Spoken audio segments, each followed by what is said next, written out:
Charlton House is like a school. As you go to your right is the dance school, and the farmhouse. The silver will be kept in the stronghold, which is here. As you go past this, go down this little corridor, have a look at the door of the safe. And on the window ledge over there and here is a photograph of what's behind the door. And that's where the silver was kept. All those, it's all teak. All those drawers and cupboards are baize lined. Keep in good condition. They say the sink there is teak. If you're washing precious glass or precious porcelain, you're not going to scratch it. Now, if you keep a layer of water in there, of course, that stays solid. Yes. And it wasn't used for about 20 years when we took it over, so it would never hold water now. At the far end, you find the sink down there is lined with lead. And that's if they've been out shooting on the estate. So with guns, boots, etc. Brooms go all the way down and drop into those slots. Makes sense. Yeah. It's absolutely beautiful. Like I say, we can't open the door because once you open it, it's so heavy to move, people couldn't get through it.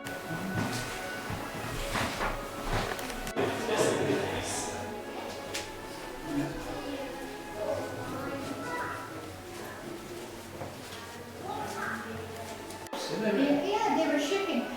The Gibbs in the beginning were shipping people. They traded in Spain.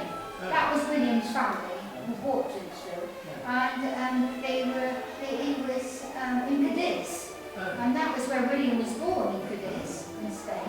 He came back to England when he was about 4 or 5, but they still had their offices and all their business in Cadiz, and they own numerous ships.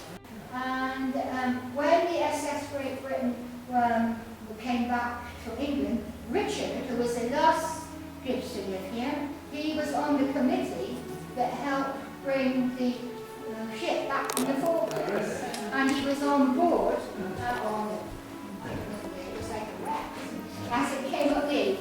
Yeah, that's a little story, by the way. Yeah, but that is the connection there. Is that where their company was, in Bristol? No, their company was in London. Yeah, yes, they had offices in London, but mostly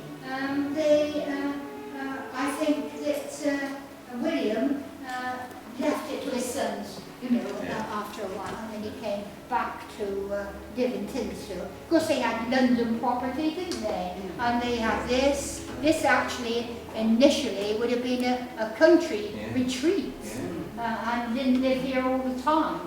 But they lived in London. Yes. But, and they made their money from the bird dropping. Yes. But they were already quite businessmen and very prosperous. Yeah.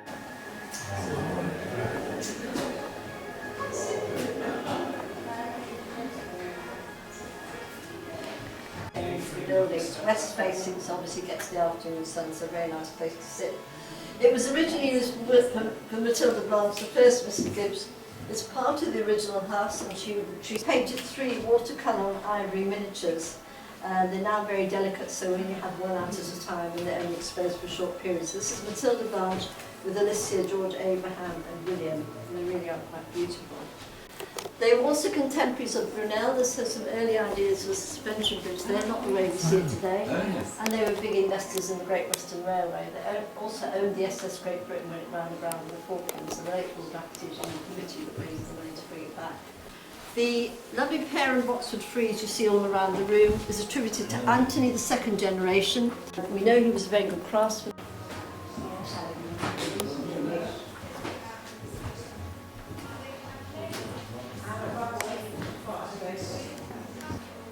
It was made by Nicodemus Ferry, and it's commissioned. So named to with. I know, but because it's so pretty, I can remember. You could, that's I never had trouble with it. Jelly Molly.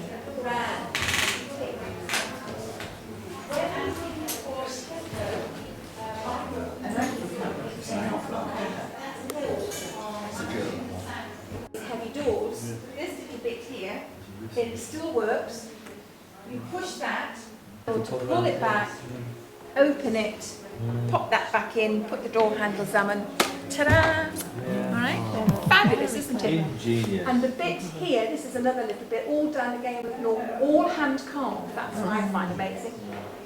Seed goes to bud, first set of petals, full flower, and then it dies back down. Isn't that wonderful?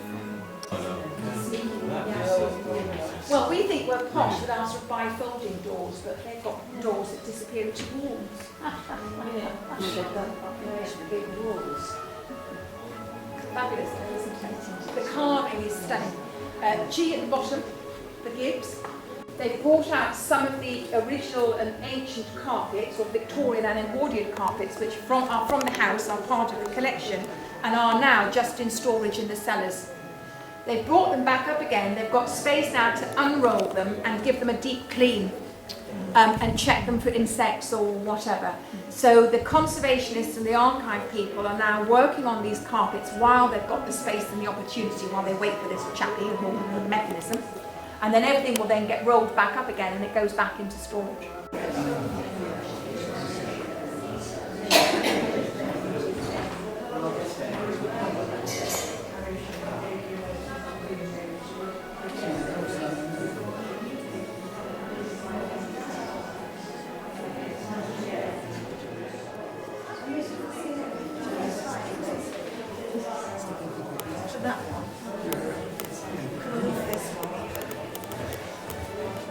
What's the perception that they're preserving it?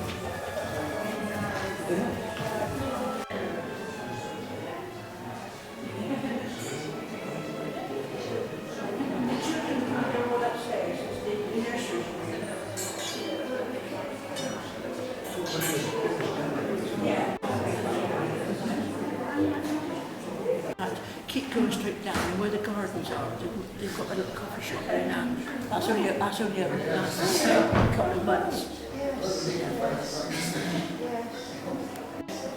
And they were going to fill this house with the children, because it was 1 in 10. She had a sister, and they checked, and I was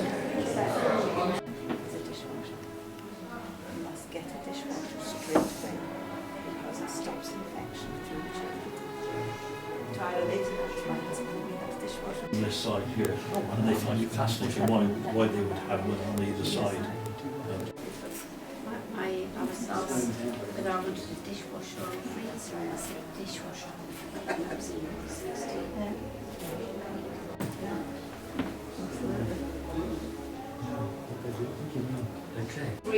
The carvings that we have, as well as the furniture, which is so often characterised by these ebony columns. The reason it's called the Charlton bedroom is because the second generation, Anthony, he lived at Charlton House before he lived here when he inherited, and they named all the bedrooms, which was quite common in those days to do that. So they renamed named all the bedrooms, and this is the Charlton bedroom. It was used by Matilda Blunt. She was the married to William, and so that was the first of the 4 generations that lived here. And she was quite happy in here as far as we know. She lived in this room from 1869 to 1969, even to the dance of it. Yes, oh, nice signs. Oh, love that.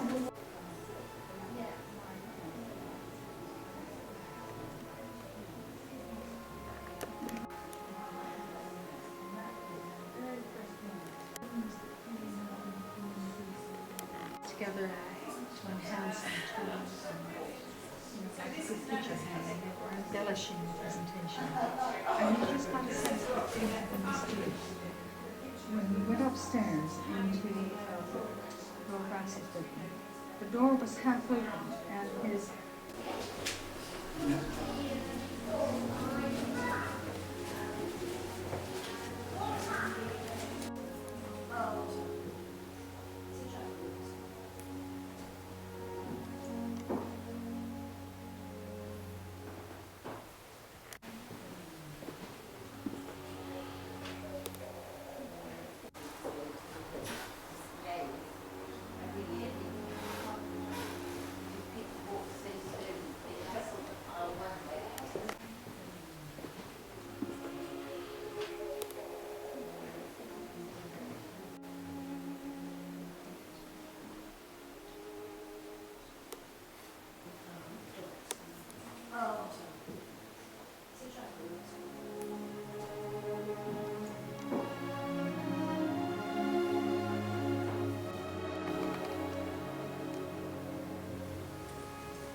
So